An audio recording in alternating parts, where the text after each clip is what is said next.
I think we didn't come into the sport just wanting to be participants. We wanted to change how the sport was perceived, how the game was played, and how the sport pushed forward. Even before pickleball was cool, we went all in.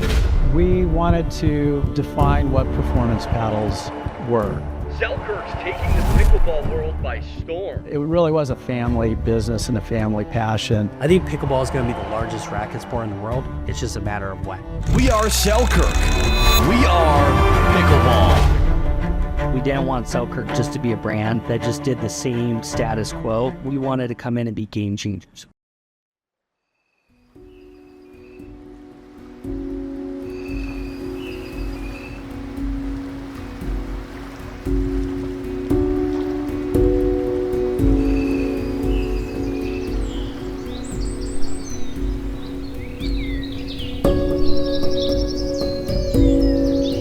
We were literally playing basketball, I think, on this hoop right here. It was Dad, me, Mike, and then our other brother, Tom. You guys literally set up pickleball for the first time that day. Yeah, I remember that. And Selena came over, who's still a friend of ours and actually designed the interior of our Tracy shop.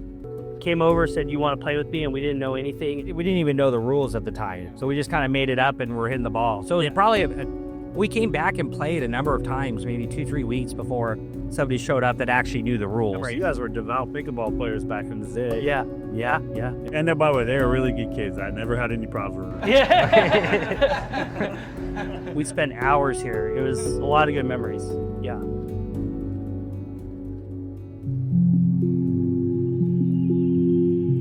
We started the Raptors Airsoft as a school project basically in the basement. I was 17, you were 15. Our dad encouraged us basically, like, we live in Coeur d'Alene, Idaho, and at the time there wasn't a lot of like career paths. So basically it was like, probably business is your best choice. And we were kind of going through some business classes. And so as a school project, we were homeschooled. We basically started the airsoft. We started buying from local distributors, selling on eBay. At the same time, we were pickleball players and we loved pickleball. We came back from the Kroc Center after playing just an amazing time of pickleball. And we just started talking about pickleball and just kind of pondering, why is this sport so addicting? And why are we like caught under its spell? And then Rob, I'm pretty sure he had been thinking about it before this, but he popped the question. He goes, well, what do you think about, you think pickleball, you could build a lifestyle brand in pickleball? And it was, I hadn't thought about it before he asked the question, but as soon as he asked the question, it was like, duh. It's like, this is the perfect sport to build a lifestyle brand. It's the definition of lifestyle. And so we just saw a lot of opportunity to come in with a more professional brand, more sports-oriented brand. When they started talking about it as a business model, the working assumption was continuing with the name Raptors.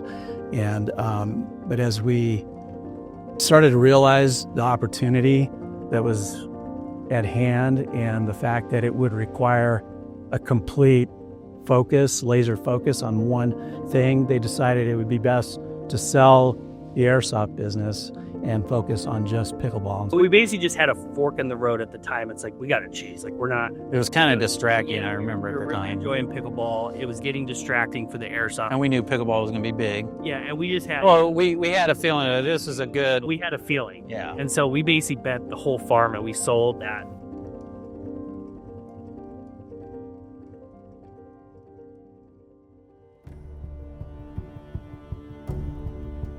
Even before pickleball was cool, we went all in to Selkirk and into the sport. We were not happy with any of the brands. We wanted to build a performance brand that we would be proud to wear the logo. And there was nothing like that at the time. Nobody else is taking the sport seriously, even the brands that are supposedly serious about the sport.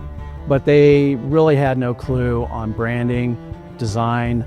They had the ugliest paddles you can imagine. That was our major motivation to get in. Was we were players, we loved the sport, and we wanted to start something that we could be proud of and others would want to be a part of that journey at the end of the day.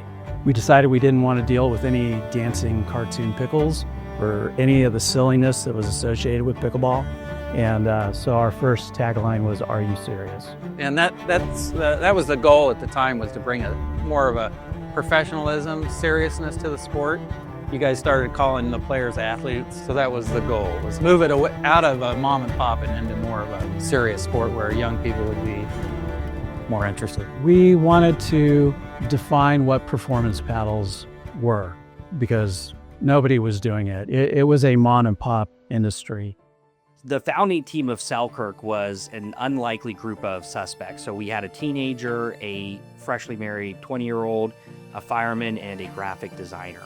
But our diverse skills really worked well together, and we were able to build something special because we all had our thing. We all were specialized in a certain area. So we started Selkirk in March of 2014. So I was retired about 3 months. I started helping the boys out with their business, and we were making about 20 paddles a day. Our dad was recently retired from the fire department, but he also had a background in construction previously. So he was just very good working with his hands, very good at building things in general. And so early on, he took on manufacturing, and he figured out how to make the first paddle, which was a really critical thing because we started making in the USA, and we had to find all the suppliers. We had to put it together, make sure it worked, figure out quality control. We were building it from scratch. There wasn't anybody who had ever built a pickleball paddle before we could talk to. And so he was critical at the very beginning to actually figure out how to make a paddle. But yeah, this was the house we founded Raptors out of, and it was a pretty good sized basement. We lived in the basement, and we ran that business out of the basement for 2-3 years, I think, right? Mm-hmm. And then took over the garage, took over the living room. Keep in mind, it was basically just my dad and us 3 boys, so we could kind of live like bachelors and get away with it. The idea behind the original name Selkirk Sport came from, in this area, we have a local mountain range, and it's a sub-range of the Rocky Mountains, and it's called the Selkirk Mountains, or the Selkirks for short. So it was a geographically local term, kind of a no baggage name. Nobody associates it with anything negative or anything else. So it's like we had an opportunity to fill it with whatever we wanted to create the brand to be. And it was going to be all about pickleball. Our tagline is "We are pickleball," and really what we're trying to convey is like, we're all in. Like, this is all we do.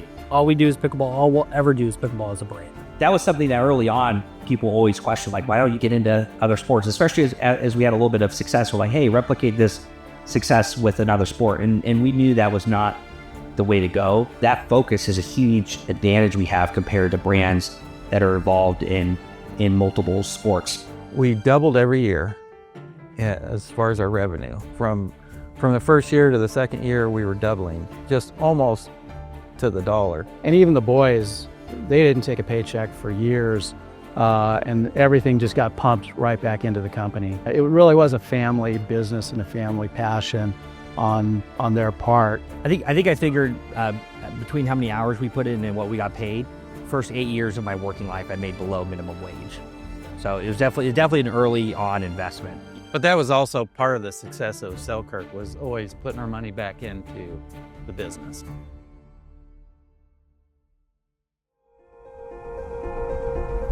The Amped was the first big launch in the pickleball space.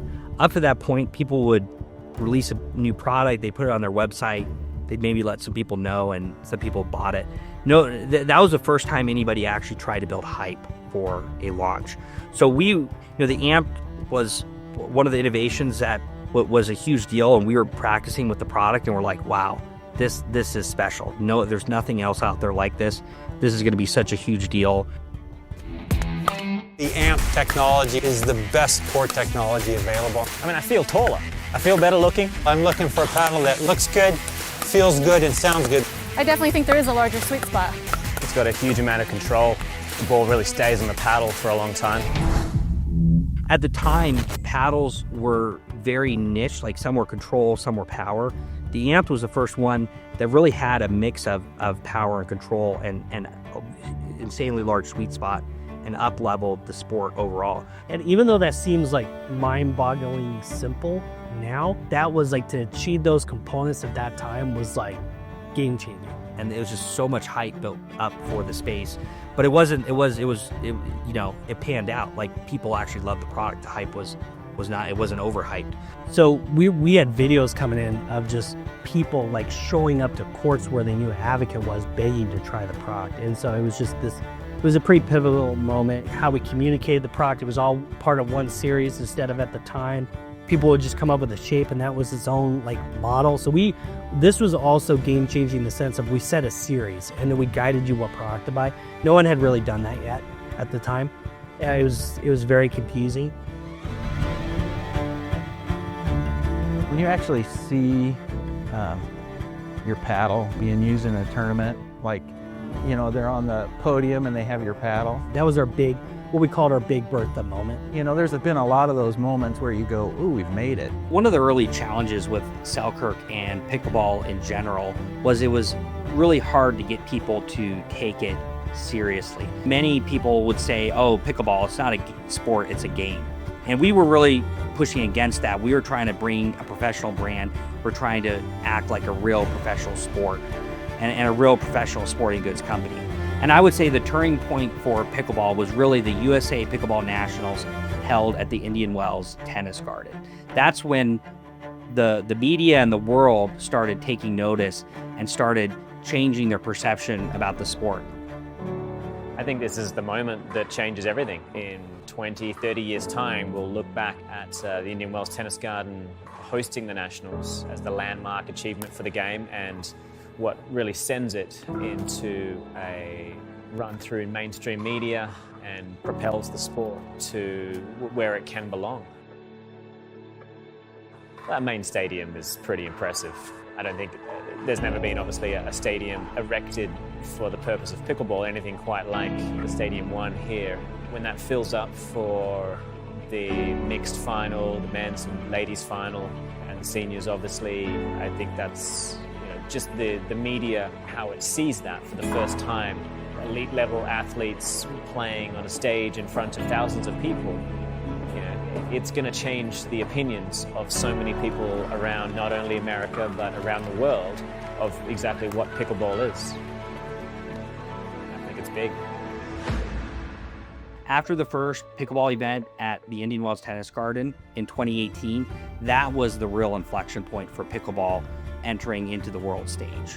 So in 2017, we had the AMP launch, which was the most successful launch in pickleball up to that point. 2018, we had the Indian Wells Tennis Garden event, and pickleball really started taking off. And then 2019, we really felt as a sport and a brand, we were hitting our stride, and it just looked like up from there. But then 2020 came, and something nobody could have predicted happened.